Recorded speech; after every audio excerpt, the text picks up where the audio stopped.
Salut les petits potes, c'est Charles et ça commence now. Alors aujourd'hui, on va parler orientation au niveau des métiers de la santé.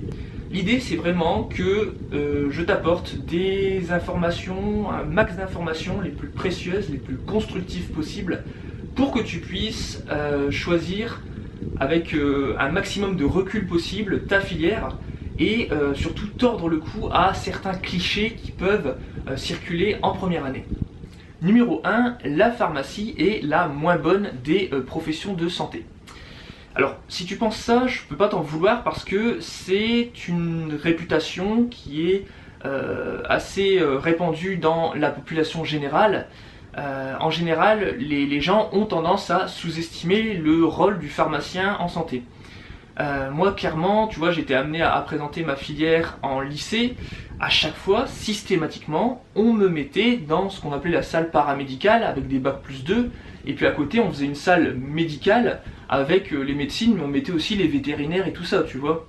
Donc clairement déjà pour rétablir une vérité, c'est que les 5 seules et uniques professions médicales sont la médecine, les dentaires, la pharmacie, les sages-femmes et les kinés. En dehors de tout ça, c'est considéré comme paramédical.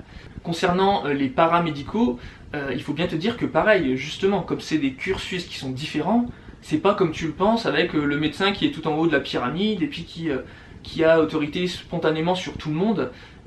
Les infirmières en eux-mêmes sont une corporation différente, une branche différente, qui est surtout complémentaire.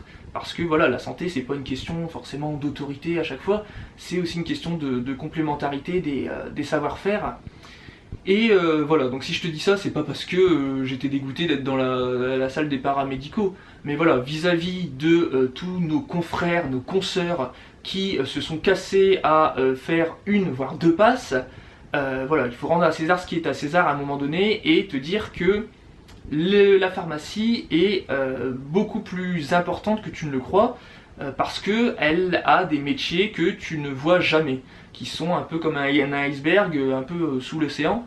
Et concrètement, moi je vais te dire, par exemple, si tu vas faire un prélèvement à l'hôpital ou quoi que ce soit, c'est pas le médecin qui va analyser si tu es en anémie ou si tu as quoi que ce soit comme bactérie. C'est le pharmacien qui va s'en occuper, qui va transmettre les résultats avec voilà, une hypothèse au médecin, et le médecin, lui, a un rôle de prescription et puis après d'entretien avec toi pour te conseiller. Mais il faut bien que tu partes du principe que voilà, le médecin, on ne peut pas non plus tout lui confier. Bah, le pauvre, il en a déjà pas mal à faire. Voilà, donc c'est vraiment quelque chose qui est complémentaire et c'est beaucoup de métiers que on ne connaît pas forcément parce que, comme je te le dis, ils sont un peu dans l'ombre dans certaines branches. Concernant le rôle, les responsabilités, les compétences du pharmacien au sein de la société, il faut savoir qu'il y a eu une prise de conscience dernièrement avec la crise Covid, mais ça a commencé déjà bien avant avec des mesures qui ont été prises. Ça a commencé avec la possibilité de vacciner en officine et nous l'espérons dans le futur d'autres droits, d'autres compétences pour le pharmacien qui lui joue aussi un rôle tout aussi important dans le circuit de santé, dans le parcours du patient. Cliché numéro 2, en pharmacie on ne fait que de la chimie organique. Alors ça, faux et archi faux. Il faut savoir que c'est un cliché qui circule en passe parce que les professeurs de chimie organique sont issus de la fac de pharma. Au sein de la fac de pharmacie, en fait, on partage les locaux avec tous les différents laboratoires de recherche, et c'est pour ça que on va partir du principe que voilà, c'est pharma égale chimie. Alors, je vais pas te mentir, tu as forcément besoin de connaissances en chimie, sinon c'est difficile de faire des médicaments, mais j'étais très étonné en 2e année de m'apercevoir que la chimie orga, finalement, ça représente qu'une toute petite partie d'un programme de 2e année. Après, tu auras de la chimie thérapeutique, mais c'est pas encore le même fonctionnement, on va dire. Et puis, surtout que dans nos programmes, donc déjà dès la 2e année, tu as beaucoup, peut-être 60%, qui est commun avec les matières de médecine. tu retrouves de la biochimie, de l'hématologie, de l'immunologie. Donc toutes ces matières-là, forcément, vont faire que pharma et médecine ont le cursus qui est le plus semblable. À côté de ça, évidemment, nous, on va pas avoir de l'anatomie, on va avoir tout ce qui est des matières beaucoup plus typiques pharma, type botanique, toxicologie, etc., etc. Troisième cliché, la pharmacie, c'est pas l'élite de la passe, c'est juste des mecs frustrés qui n'ont pas eu médecine. Alors oui, pour ça, je vais pas te mentir, quand tu regardes les stats des gens qui arrivent en deuxième année de pharmacie, clairement, c'est pas leur premier vœu. Donc tu le vois même sur la tête qui tire, c'est jamais foufou. Quand tu regardes la pré-rentrée, nous, je me rappelle, on tirait tous la tronche. Hein. Ce qui va se passer, c'est que au fur et à mesure des mois, les étudiants vont commencer à aimer la pharma. Et puis ce qui va faire aussi, c'est que on va avoir un peu plus de vie privée qu'en médecine. Bon, même si, voilà, pour être honnête avec toi, les programmes restent chargés. Je te recommande la vidéo que j'avais faite sur les différentes matières qu'on a en pharmacie. Et voilà, faut te dire que bon, même si on se fait quand même 6 à 9 ans d'études en pharmacie, il y a le rythme qui est un peu plus souple, et puis sans doute aussi un peu plus diversifié au niveau des matières qu'en médecine. Quatrième et avant-dernier cliché, c'est qu'il n'y a pas de débouché en pharmacie. Alors un des trucs qui m'a vraiment saoulé quand je suis arrivé en 2A, c'est que à chaque fois je demandais à un étudiant du dessus quels étaient les débouchés en pharmacie, et il n'y avait jamais quelqu'un qui était capable de me répondre clairement. À chaque fois on me disait ben il y a plein de débouchés, il n'y a pas que l'officine. Moi ça me faisait une belle jambe, tu vois, hein, je me disais bah d'accord. Et concrètement, c'est quand j'ai lu les guides de l'ANEP. Alors l'ANEP, c'est notre association nationale des étudiants en pharmacie. C'est voilà, c'est les mecs qui nous représentent sur Paris et qui transmettent beaucoup de précieuses informations. Et donc en lisant tous ces guides, j'ai pu voir un peu les différents postes, les différents intitulés de métiers. Et en fait, j'ai compris pourquoi personne n'était capable de me citer à froid toutes les possibilités dans le monde pharma. Après, il faut te dire aussi que, en fait, surtout dans l'industrie pharmaceutique, pour deux personnes qui font un poste similaire dans deux labos différents, leur journée type, elle sera pas du tout forcément pareille. En fait, il faut bien te dire que ça va dépendre des besoins du laboratoire, des différents types de missions que l'on te propose. Et ce qui fait que finalement, quand tu vas parler à une personne, bah, tu peux pas généraliser sur tous les métiers dans la même branche. Faut vraiment parler à plusieurs personnes à chaque fois, dans différents labos, dans différents postes. Et puis en fait, à partir de là, tu sauras un peu avoir de meilleures idées. Mais comme je te dis, t'as jamais de profil type, de poste type, de mission type. C'est constamment de l'adaptation, c'est pour ça qu'on te demande de faire preuve d'énormément de polyvalence. Donc voilà, du coup, à retenir, c'est que on est très très loin du cliché du pharmacien épicier qui range ses boîtes dans son officine pour simplement les donner comme des bonbons. Même en officine, en filière officine, tu apprends énormément de choses. Alors évidemment, c'est pas tout ce qu'on va ressortir aux patients, parce que je pense que le patient s'en fout d'avoir les mécanismes précis de comment agissent un tel. D'ailleurs, ce serait trop compliqué. Le but, c'est pas d'embrouiller non plus le patient.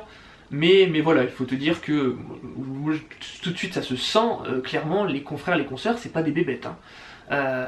Justement, je pense qu'on a cette capacité à s'adapter, si on veut se reconvertir, on le fait très rapidement parce que justement, on nous apprend beaucoup de choses complètement différentes. Cinquième et dernier cliché qui m'énerve particulièrement, c'est dire que la pharmacie, ça relève plus du commerce que de la santé.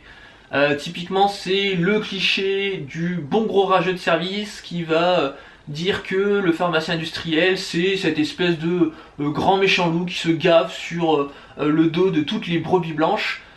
Typiquement, c'est le mec qui s'improvise pseudo-expert, qui a lu un pseudo-article scientifique et qui va dire tout et n'importe quoi. Je peux comprendre que le monde de la santé puisse paraître opaque parce que il y a des termes, du vocabulaire technique qui n'est pas forcément accessible à toute la population. Mais je veux dire, c'est pas parce qu'on ne connaît pas un domaine qu'il faut absolument à chaque fois voir le mal partout. À un moment donné, arrêtons le fantasme, arrêtons le délire. J'ai envie de te dire, parle par toi-même à des professionnels du secteur, tu verras que ce sont des gens qui sont profondément humains, qui ont ce fond d'altruisme, qui fait que si jamais ils avaient voulu palper les billets, j'ai envie de te dire, ils se seraient pas cassé les fesses à faire 2 PACES et un doctorat scientifique. Clairement, ils auraient fait une école de commerce, un BTS banque, je sais pas moi. Mais voilà, c'est des gens qui sont intéressés par l'humain, qui s'intéressent au corps humain, qui s'intéressent au progrès scientifique, qui ont envie, à leur façon, de mener une vie épanouie en contribuant au succès de la science. Et voilà, je trouve ça un peu malvenu de, sans arrêt, créer des complots, des je sais pas quoi. Faut à un moment donné, arrêtons quoi. Pareil, quand on reproche à certains labos d'être plus puissants que certains États parce que ce sont des firmes transnationales, mais j'ai envie de te dire, mais heureusement que des fois le laboratoire, la santé prime sur l'État. Parce que, jusqu'à preuve du contraire, les États, ce sont eux qui nous ont menés aux guerres. Je veux dire, pendant des siècles et des siècles, les gens, c'était des gens qui ne se connaissaient pas, mais qui se battaient entre eux, au profit de gens qui se connaissaient, mais qui se battaient pas entre eux. Donc clairement, à côté de ça, la santé, les laboratoires, tout ça, c'est là, dans la situation actuelle, on est bien content de pouvoir compter sur eux, de pouvoir compter sur cette alliance qui est planétaire, pour pouvoir trouver un vaccin, par exemple. Donc voilà, c'est aussi ne pas oublier tous les rôles que ça a eu comme avancée dans la science, la découverte de la quinine, de la pénicilline, tout ça. Donc voilà, j'ai envie de te dire, heureusement que les laboratoires sont là, heureusement qu'ils sont puissants, parce que sinon on pourrait rien faire. Alors si tu dis ouais mais il faut faire du chiffre, mais n'importe quelle entreprise est faite pour faire du chiffre. Je veux dire, même une officine ça doit faire du chiffre, sinon ça s'écroule, tu comprends ce que je veux dire? Et le fait de leur donner les moyens de réussir, c'est leur accorder les moyens de progresser, parce que tout simplement il y a beaucoup de choses qu'on ne sait pas, mais quand tu regardes au niveau des molécules, tu as toujours un panel de molécules au début, mais voilà, il faut du temps pour sélectionner la bonne molécule, il faut de l'argent, parce que les professionnels, forcément, ce sont des gens qui ont des doctorats, tout ça, et c'est normal qu'ils ont des lourdes responsabilités, c'est normal qu'ils aient des salaires aussi qui soient à la hauteur de leurs engagements. Pareil, quand tu regardes une officine, tu vois toujours un peu les rageux qui disent « Ouais, mais si c'est pour donner des bonbons, tout ça, moi je peux le faire ». Non, clairement non. Il y a ce double contrôle au niveau des ordonnances. Quand tu donnes une ordonnance, on vérifie d'une part si c'est sur le plan législatif, si c'est pas du bidon, si on peut vraiment délivrer, on appelle ça, ou si voilà, sur le plan scientifique il n'y a pas eu d'erreur, parce que le médecin ça reste un humain, des fois il peut se tromper dans les prescriptions, et c'est tout l'intérêt, le rôle du pharmacien de jouer ce double verrou, ce contrôle, toujours dans l'intérêt du patient avant tout. Moi je pense aux entretiens thérapeutiques, je pense à tout ce qui est les conseils par rapport à l'observance, s'assurer que le patient prenne bien son traitement. Tout ça, ce sont des choses qui font que ça nécessite un diplôme. C'est pas sur internet ou avec un distributeur automatique que tu auras un bon suivi du patient, clairement. Voilà, j'espère que cette vidéo sur tous les clichés en pharmacie t'a plu. Et puis si tu as d'autres clichés sur la pharmacie en tête, n'oublie pas de me le mettre en commentaire. Et quant à moi, je te retrouve très bientôt pour une autre vidéo sur les études de pharmacie. Allez, ciao!